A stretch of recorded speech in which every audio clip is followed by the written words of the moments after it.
Umaga, Ted. Akala ko mag-a-adjourn ka na ng session mo eh. Buti na lang in-overrule ka. Kasi talagang dapat pag-usapan itong proposed anti-political Mm. dynasty law. Gaya Mm. po ng nabanggit ninyo, napakahaba ng prosesong dinaanan. In fact, yung kontradaya nag-submit din ng position paper. Pero apparently, our position as well as the position of other concerned groups and individuals have fallen on deaf ears at talagang malinaw po yung pambubudol. Sorry to use the word pero nabudol po yung malawak nating mamamayan. Hindi talaga sincero yung Marcos administration at yung mismong House of Representatives Committee on on suffrage and election reforms dahil ang sama ng kinalabasang substitute bill na sa ngayon ay unnumbered pa po. Sige po. Professor Danilo Araw, good morning. Salamat po Good sa morning panahon. po. Oo, Prof, medyo meron na kayong konting komento, no? Dito nga po sa nakahain Opo. ngayon na anti-political dynasty bill, may mga opposition lawmakers na po tayo na binawi po yung kanilang authorship dito sa substitute bill. Sige nga po, explain nyo sa amin. Kasi under this bill, ang nakalagay is second degree of consanguinity ang sakop or maaaring tumakbo po sa posisyon sa gobyerno. Bakit po para sa inyo, budol lamang ito ng Administrasyong Marcos and even yung mga lawmakers na pabor po dito sa anti-political dynasty bill na ito?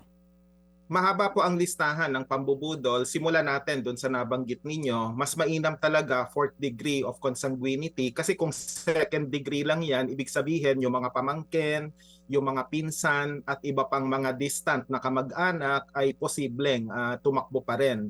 Tapos under this particular substitute bill or consolidated bill, kung ano man yung termino rito na unnumbered sa kasalukuyan, ina-allow din yung dynasty succession. So ibig sabihin, kahit kamag-anak mo, regardless of consanguinity, toward the end of your term limit, pwedeng sila yung pumalit sa'yo.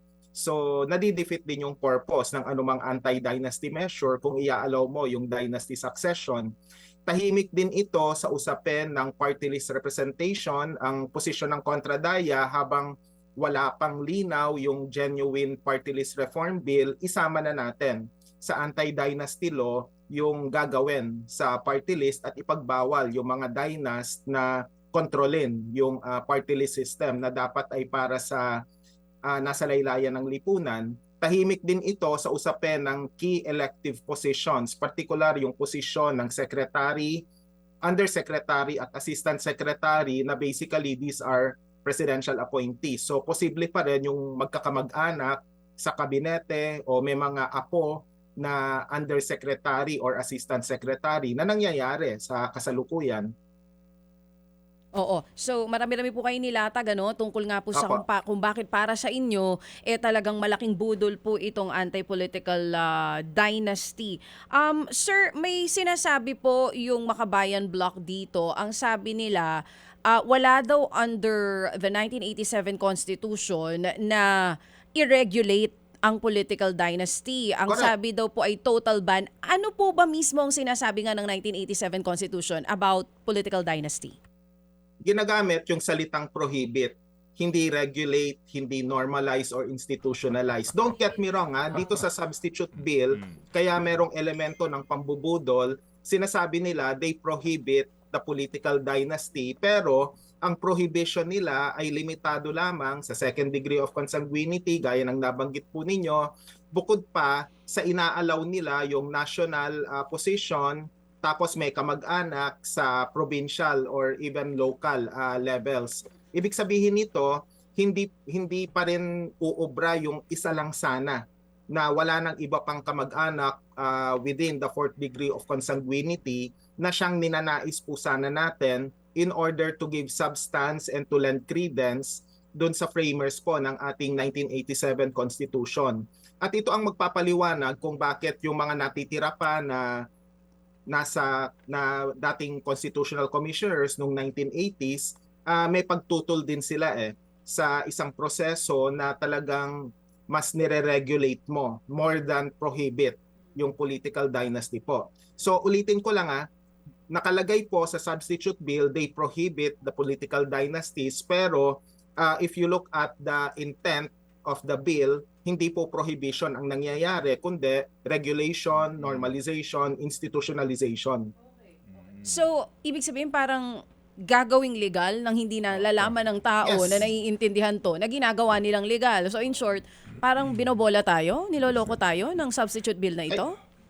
kaya po budol ang tawag natin dito kasi po exactly what you said, nakalagay kasi yung may prohibit yung title mismo anti-political dynasty law, tapos particular sa section 2 if I'm not mistaken ilang beses ginamit yung salitang prohibit.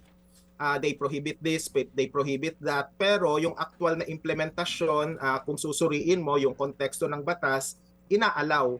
Merong konting limitasyon dun sa usapin ng second degree of consanguinity. Halimbawa, yung gobernador hindi po pwedeng magkaroon ng kamag-anak na vice governor within the second degree, pero hanggang sa ganung level lang. Or sa national level, kung presidente ka, hindi po pwedeng vice president or senador yung within the second degree of consanguinity. Hanggang dun lang, napaka-cosmetic at napaka-limitado. Pero pwede pa rin silang mamayagpag sa local level.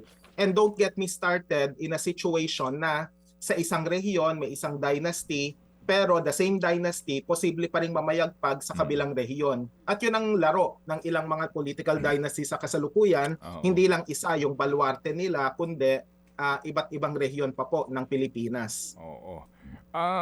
Sir Dan, may version ang Senado na Apa. ito ba yung inyo na napag-aralan? Gaano kaiba yung version nila Senator Ontiveros dito sa version ngayon na naging substitute bill? Okay, syempre may ilang komento pa rin sa Senado, pero yung panibagong pakikibaka natin ay doon na mismo sa level ng Senado kasi talagang mahirap umasa sa mga miyembro ng Kamara de Representante. Ang panawagan natin sa Senado, partikular sa mga nag-file ng mga anti-political dynasty bills doon, paki-consider naman po yung elective positions. Yun yung isang usapin. Ikalawa, yung usapin po ng party list representation. Kasi sa aming obserbasyon, hindi masyadong nakalagay yung mga spesipikong provision na nais po sana nating i-register or i-manifest para po maging genuine at tunay na anti-political dynasty law ang anumang ifa-file sa Senado po. Okay, kasi 'di ba ang dito ang press release ng presidente dito, certified urgent ito, mamadaliin. Doon din sa punto ng mismo ang COMELEC nagsasabi na may mga ilang pang dapat na detalye na gawin Yes. dito at huwag ipaubaya sa kanila yung IRR nito na naman kasi baka magkaroon ng question. Sa pagmamadali na usapin, ano ang iyong take dito, Sir Dan, na minamadali nila ito at baka nga eventually ang manaig dito, ito nang gustong mangyari ng Pangulong Marcos kasi anak niya dito nagsulong sa House eh. Go ahead. Opo.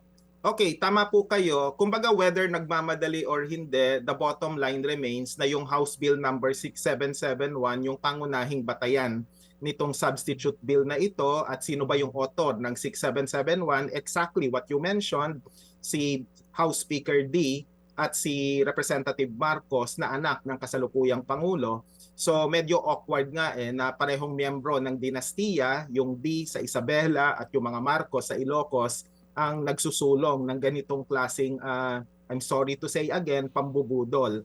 Kasi kahit si Marcos Jr. mismo, nakikita natin hindi masyadong sincero sa kanyang ninanais na magkaroon ng tunay na anti-political dynasty law. Ang gusto niya magkaroon ng batas na magja-justify sa pananatili ng mga political dynasty, bagamat may konting restriction. Pero itong mga restriction na to, napakadaling pangibabawan dahil gaya ng nabanggit kanina, ang laro ng mga dynasty sa kasalukuyan na mamayagpag hindi lang sa isang baluarte kundi sa marami pa. Sige, so ngayon kasi yan ang sitwasyon and most likely ito hong version na ito ang isusulong po sa plenaryo at Yes. malamang maaprubahan. So kayo kaninyo ngayon ang laban nasa Senado. And then kung sakasakali man, yung nga dito yung pagtatalo nito sa Bicameral Conference Committee kung parehong ang lulusot ito sa kanilang plenaryo.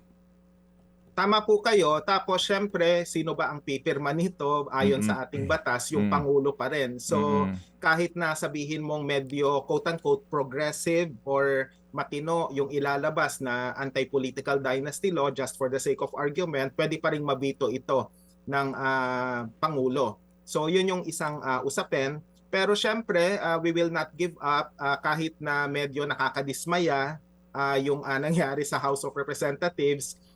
Ihanda natin yung ating sarili. Kung madismaya rin tayo sa Senado o sa bicameral committee, tuloy pa rin yung laban. At talagang kailangang mapanagot yung mga tao na nagnanais na illegitimize at inormalize itong setup ng political system natin na namamayagpag pa rin yung mga dinastiya. Yun yung kailangan Tsaka syempre yung pressure politics, yung paninigurado na yung sambayanan ay talagang updated at alam kung bakit natin dapat tutulan ito, ituloy lang po. Kaya malaking pasasalamat sa media, lalo na po kayo, na patuloy na tinututukan yung issue na ito. O sige, so kami din naggagawa ng kaparaanan para makapanayam dito yung counterpart in the Senate, si Senator Risa. Kasi nga sa lower house, si Congressman Adjong nakapanayam nga namin at ako mismo hindi ko inaasahan itong kanyang magiging version sa aming hinabahaba ng panayam. Pero anyway, nandidiyan na yan. Salamat Sir Dan at kami po'y katuwang po ninyo dito po sa ating matagal na pinag-uusapan na katuparan sa diwa ng ating saligang batas. Apo. At ito nga po yung reforma sa ating party list. Salamat po, Sir Danny. Yeah, mapagpalayang umaga maliban doon sa mga nagsusulong ng pekeng anti-dynasty law. Good morning. Mga kapatid, brothers and sisters, saan ka pa? Dito na tayo sa totoo. Dito na tayo sa True FM. Mga kapatid, mag-subscribe and follow po kayo sa social media accounts ng True Network PH. Yan po kami. Hanapin nyo lang True Network PH, Facebook, Instagram, YouTube, TikTok, and podcast. Mapa Apple or Spotify man yan, mahahanap nyo kami. Lahat ng mga napapanood at napapakinggan nyo po sa programa, nasa social media accounts namin yan. So, paano mga kapatid? See you sa social media! Dito tayo